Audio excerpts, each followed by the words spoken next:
ఇక్కడ రాజన్న సిరిసిల్ల నడిగొడ్డున జరుగుతున్నటువంటి ఈ సమ్మెలో ముందుగా నా పేరు గుగులోత్ రవిలాల్ నాయక్. నేను రాష్ట్ర గోర్సేన మీడియా పనిచేస్తూ ఉంటాను. ఇక్కడ చాలా బాధాకర అంశం, జిల్లాలో ఒక పాలక వర్గం స్వయం ప్రతిపత్తి ఉంటుంది. అందులో అసిస్టెంట్ హెల్పర్ గా పనిచేస్తున్నటువంటి దాదాపుగా 140 కుటుంబాలు రోడ్డు మీద ధర్నా చేస్తున్నాయంటే ఈ పాలకులు ఏం చేస్తున్నారో అర్థమవుతుంది. అంటే మీరేమైనా ఉద్యమ కోరికలు ఏమున్నాయంటే మీకు కోరికలు చిన్నగా ఉన్నాయి, దాన్ని వెంటనే తీసుకోవచ్చు, కానీ ఎందుకు తీసుకోలేరు? ఎక్కడున్నాం మనం?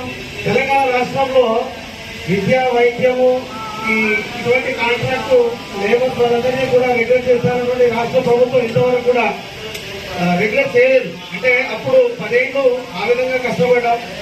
ఇంకా రానున్న రోజుల్లో కూడా ఇంకా ఎన్ని చూసామో తెలుస్తలేదు. కాబట్టి మీ యొక్క డిమాండ్స్ ఏమున్నాయండి? చాలా చిన్న డిమాండ్స్.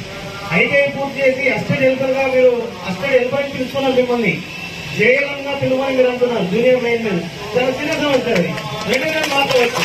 ఇది భారతవర్గం కూర్చొని వెంటనే తీర్మానం చేయవచ్చు. అదేవిధంగా 8 నెలలుగా మీ పెండింగ్ లో ఉంది ఫ్యూల్ ట్రాన్స్పోర్ట్ అలయన్స్ అని, అది బిల్లు విడుదల చేస్తారు. ఎందుకు విడుదల చేయలేదు? వెంటనే పాలకవర్గానికి కోటాను రూపాయలు డబ్బులు వస్తుంది, కానీ వాళ్ళ ఏం చేస్తున్నారో దీన్ని మీరు గమనించాలి. అదే ఇంక్రిమెంట్ అడుగుతున్నారు. 2025 నుంచి మీకు ఆగిపోయిన వార్షిక ఇంక్రిమెంట్లు ఇవ్వడం లేదు. ఆ ఇంక్రిమెంట్లు మీరు విడుదల చేయాలని కోరుతున్నారు. అది కూడా చాలా చిన్న సమస్య. అదేవిధంగా కారుణ్య నియమాలు, ఎవరైనా ఉద్యోగంలో ఎవరైనా చనిపోతే వారి కుటుంబంలో ఉన్నటువంటి పిల్లలకు ఉద్యోగాన్ని ఇవ్వాలి. ఇది ఎప్పటి నుంచో ఉంది, తరతరాలుగా ఉంది, కానీ ఇప్పుడు ఈ సెన్సార్స్ లో ఇవ్వడం లేదు. గత 10 సంవత్సరాలకు ఇవ్వలేదు కావచ్చు నాకు తెలిసి. కారుణ్య నియమాలు ఎందుకు ఇవ్వాలండి? ఇవ్వాలి కదా, అది మన హక్కు.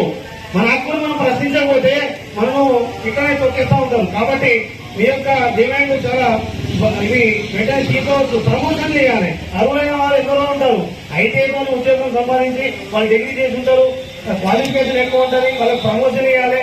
వాళ్ళు ఏసీలలో కూర్చుంటూ లక్షల రూపాయలు సంపాదిస్తూ ఉంటారు, కానీ గ్రౌండ్ లెవెల్లో గ్రామాల్లో పనిచేసే వాళ్ళు ఎవరండి? ఎవరు చేస్తారు పని? ఈ చర్చకు వాళ్ళే ముఖ్యులు కదా. ట్రాన్స్పోర్ట్ లో ట్రాన్స్ఫర్ ఫీజువేర్ రాకపోయినా కానీ ఏదైనా గ్రామాల్లో కరెంట్ రాకపోతే ఎన్ని ఫోన్లు వస్తాయి? 1000 ఫోన్లు వస్తాయా? ఎస్ఎంటీ ఫోన్లు వస్తాయా? హెల్పర్ ఫోన్ చేస్తారు. ఇలా అనేకంగా నాకు మా బాబారు ఉన్నాడు శ్రీహరి, వీర్లపల్లి కల్చర్ లో చేస్తాడు హెల్త్ అసిస్టెంట్ గా, హెల్పర్ గా. నేను పోతే ఎప్పుడు ఫోన్ వస్తానండి, ఫీజువేర్ పోయింది, ట్రాన్స్ఫార్మర్ కాలిపోయింది, 10 నిమిషాల్లో ఇంట్లో ఉన్నాడు. 24/7 ఈ సంస్థ కోసం 24/7 పనిచేసినా కానీ మనకు గుర్తింపు ఇవ్వడం లేదు. మనమే దీన్ని కాపాడుతున్నాం. మనం కాపాడాల్సిన బాధ్యత వాళ్ళపై ఉంది. కాబట్టి చెస్ పాలక వర్గం వాళ్ళందరూ కూర్చొని, చెస్ ఎండి, ఏఈలు వీళ్ళు కూర్చొని దీన్ని వెంటనే నిర్ణయం తీసుకోవచ్చు. ప్రభుత్వానికి దీనికి అంటే ఇది స్వయం ప్రతిపత్తి గల సంస్థ కాబట్టి దీని మీద నిమ్మకి నివేదికలు ఎందుకున్నారో నాకు అర్థం అవ్వట్లేదు. కాబట్టి 72 గంటల సమ్మె కాదు, ఇంకా కావాలంటే 72 గంటలు దీన్ని పొడిగించండి. మీ ఎంత మేము ఉన్నాము. మీరేం కావాలండి, అదేం ఉండదండి. మిమ్మల్ని ఏదో దేవతాలను గురి చేస్తారు, మిమ్మల్ని తీసేస్తామంటారు, ఎవరు వస్తారని చెప్తారు. ఇవన్నీ ఊపదప్పుడు మనం ఇంతకుముందు ఉమ్మడి రాష్ట్రంలో చూసినాం. ఇంతకుముందు కూడా చాలా మంది రెగ్యులర్ చేసారు, మనకి ఎందుకు చేస్తలేరు? దీని కారకులు ఎవరు? దీన్ని అడ్డుకుంటుంది ఎవరు? వాళ్ళందరినీ కనిపెట్టండి. వాళ్ళు వెంటనే మనం చేస్తే మనం అవసరమైతే మీరు ఎన్పీడీఎస్ లో ఇదే ఎన్పీడీసీఆర్ లో పనిచేస్తే ఇప్పటివరకు రెగ్యులర్ అయ్యేవాళ్ళు, ఇప్పటివరకు ₹1,00,000 కంటే ఎక్కువ సాలరీ పొందేవాళ్ళు. ఎక్కడ లాస్ అవుతున్నాం మనము? పాలకవర్గం చేయబట్టి రాష్ట్రంలో చేసి పాలకవర్గం ఎక్కడండి? ఇక్కడ సిరిసిల్లో మాత్రమే ఉంది.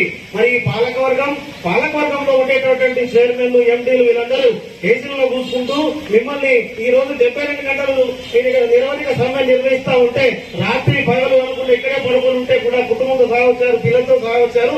కాకపోతే వాళ్ళు సూచితులుగా వెళ్ళిపోతా ఉన్నారు. మీరు ఇప్పటికైనా కన్ను తెరవండి. 72 గంటలు కాదు, కంటిన్యూగా దీన్ని సమ్మె నిర్వహించండి. రెగ్యులర్ అయ్యేంత వరకు మీరు ఇక్కడే కూర్చోవాలని కూడా నేను మిమ్మల్ని నిర్ణయం తీసుకోండి. దీని సమ్మె విరమించేది లేదు. మన హక్కును మనం కాపాడుకుందాం. మిమ్మల్ని రెగ్యులర్ చేసేంత వరకు మీ ఏంటో మేము ఉన్నాం. Thank you. ఇచ్చినందుకు ధన్యవాదాలు.